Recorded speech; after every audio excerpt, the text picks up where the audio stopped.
네, 안세영 선수의 작심 발언을 계기로 시작된 이 배드민턴 협회 조사 결과 이 각종 의혹이 사실로 드러나 있습니다. 네, 관련 내용 원영석 변호사, 설주환 변호사와 함께 자세히 짚어보도록 하겠습니다. 안녕하세요. 네, 반갑습니다.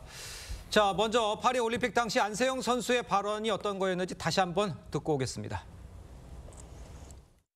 7년 동안 되게 많은 걸 참고 살았던 것 같아요. 시대가 변한 만큼 저는 따라와야 된다고 생각을 하거든요. 다른 나라 선수들을 보고 저도 느끼는 게 많은데 이게 좀 협회가 좀 따라오지 못하는 거에 늘 답답함과 늘 부당함과 약간 그런 게 많이 느껴졌었던 것 같아요. 그래서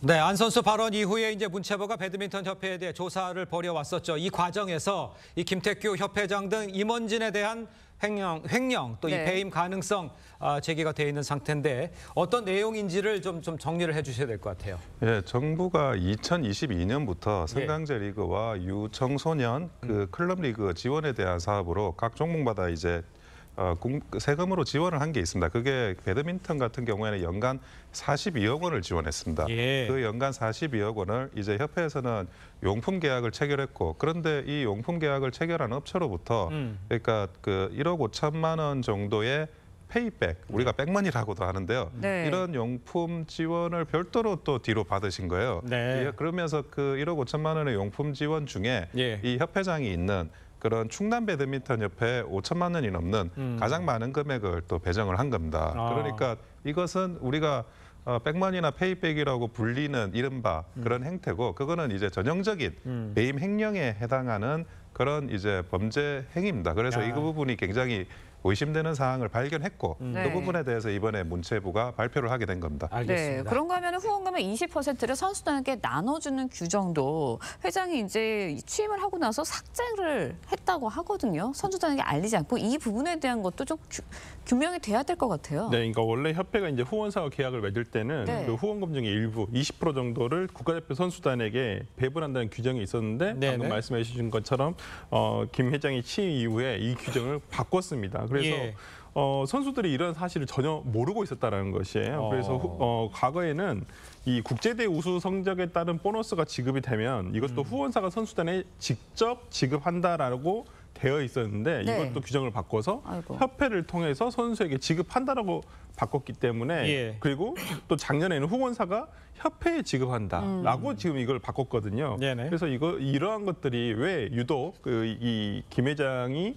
취임한 이후에 일어난 일인지 여기에 대해서 문제점을 지적했습니다. 네, 이 조사 결과에 대해서 아직 배드민턴 협회가 어떤 입장인지 그건 나와 있는 게 없는 것 같습니다만 일단 비리가 사실로 확인이 되면 법적 조치 또 처벌 또 이런 것들은 어떻게 따라오게 되나요? 지금 그 배드민턴 협회장에 대한 고발장은 접수가 이미 된 상태입니다. 그래요? 예, 그 부분에 대해서는 이미 수사기관에서 당연히 이제 수사를 해야 되고 이제 문체부는 내부적인 일종의 감사의 일환으로 내부적인 조사를 했는데 그 과정에서 이제 그 고발장의 범죄 사실 말고도 추가적인 범죄 사실이 더 밝혀질 수가 있습니다. 이미 대외적으로 이 정도 수준의 발표를 했다 그러면 그 부분과 그 고발장을 대비해서 만약에 고발장의 범죄 사실보다 더 큰 내용이 문체부가 자체 조사한 내용이 있다 그러면 당연히 문체부는 이제 자체적으로 추가 수사 의뢰를 해야 될 상황이고 만약 고발장의 내용과 일부 겹치는 범죄 사실이 있다 그러면 그거와 관련한 증거 사실로서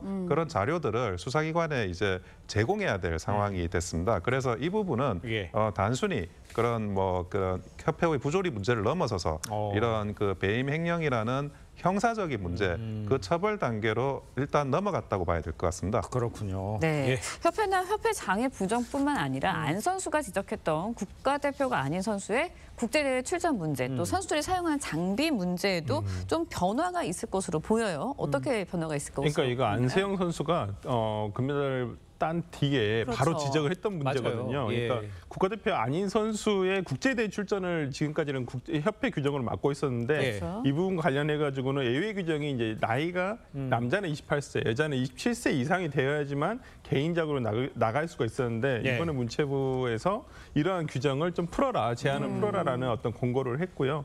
그다음에 특히나 가장 문제가 되는 것이 이 경기력하고 직결이 되는 것이 신발. 그리고 맞아요. 라켓이죠. 네. 근데 이 부분에 대해서도 안세영 선수가 문제가 있다. 그리고 이 신발 문제 때문에 조금 이 문제가 커졌거든요. 네. 그래서 이 부분과 관련해 가지고는 다른 나라의 어떤 예를 살펴보니까 어떤 개인 선수의 개인 기량을 위해서는 어떤 이런 부분에 대해서 조금 더 자유를 줘야 된다라고 그렇죠. 풀어줘야 한다는 얘기를 해서 이 부분도 지금 좀 제도적으로 개선이 될 것 같습니다. 알겠습니다. 네. 이제 권고가 내려졌다. 네. 이렇게 정리를 하면 되겠습니다.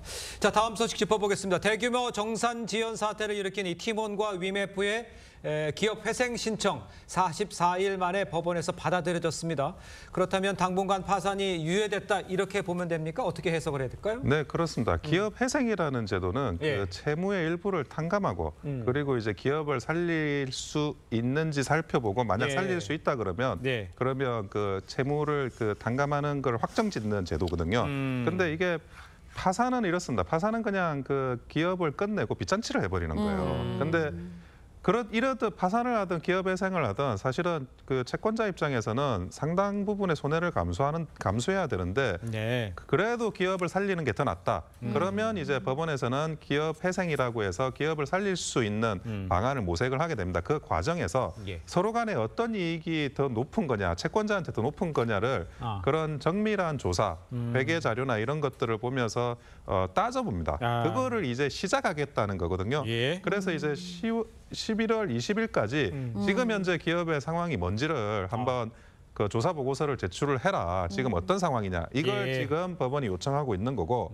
그리고 12월 27일까지는 회생 계획서를 제출하라는 겁니다. 이거는 앞으로 그러면 채무 탕감하고 어떻게 회사를 살릴 수 있느냐. 이거를 너희들이 생각하는 계획을 가져와라. 그것까지 보고 만약에 기업을 살릴 수 있으면 기업 회생으로 가는 거고 만약에 그걸 보고도 도저히 이제 기업을 살릴 수 없겠다. 차라리 그냥 파산하고 빚잔치 하는 게 낫겠다. 이래버리면 그 파산 절차로 넘어가게 됩니다. 네. 예. 근데 회사는 그런데 그렇다면은 피해자들은 피해금 환불받을 수 있는 건가요? 그러니까 이 부분이 가장 중요한 맞아요. 거라고 그렇죠. 생각이 되는데요. 그 아까 방금 엄 변호사께서 얘기해 주셨듯이 회생이 된다고 한다면 이 회생하고 남은 어떤 채무를 탕감하고 남은 것 중에서 그러니까 미정상금 중 그래야지만 어떤 피해자들의 어떤 미정상금의 일부라도 받을 수가 있는데요. 근데 만약에 파산으로 가게 돼 버린다면 기존의 임금 채권이라든지 선수인 채권들이 있습니다. 그렇게 예. 한다면 이러한 그 피해자들 같은 경우에는 사실상 어떤 예. 미정상금을 받을 수 없다라는 결론이 날 것 같습니다. 그렇군요. 네.